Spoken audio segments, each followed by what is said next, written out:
বান্দারে তুই নাশুকর হইস না, শুকরিয়া কর। একটু পেলেও তুই অন্তর থেকে আমার দরবারে শুকরিয়া কর। বান্দারে আমি বেশি কিছু চাই না তোদের কাছে। খাবার শুরুতে একটু আমাকে স্মরণ করবি, খাবার শেষ করে একবার আমাকে স্মরণ করবি, ঘুমানোর আগে একবার আমাকে স্মরণ কর, ঘুম থেকে উঠে একবার আমাকে স্মরণ কর। বান্দারে তুই শুধু তোর জীবনের ব্যস্ততার ভিতরে আমি রবকে স্মরণ করার জন্য বাহানা খুঁজতে থাক, কৌশল করতে থাক, যেমনি পারস আমি রবকে একটু স্মরণ কর। বান্দারে তুই কোন রকম ব্যস্ত জীবনে আমাকে স্মরণ করতে করতে একবার তুই কবরে আয়। তুই বান্দা দুনিয়াতে আমাকে স্মরণ রাখবি, আমি রহমান তোকে কবরে হাসরে স্মরণ রাখবো। সুবহানাল্লাহ।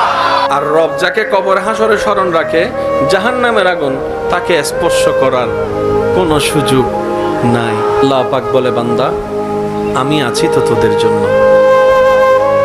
লা তাহজান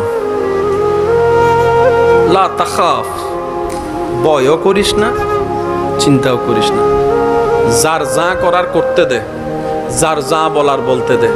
দিন শেষে আমি আহকামুল হাকিমিন হাসরের ময়দানে বিচার করব, তোর পক্ষে রায় করে দিব।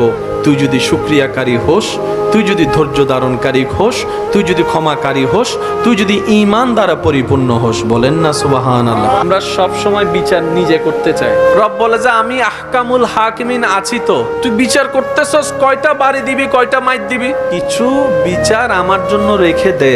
আল্লাহ আমি কি করব? বলে যে তুই ক্ষমা করে দে। আল্লাহ সে আমার উপর জুলুম করেছে, অত্যাচার করেছে, অন্যায় করেছে, আমি কেন ক্ষমা করব?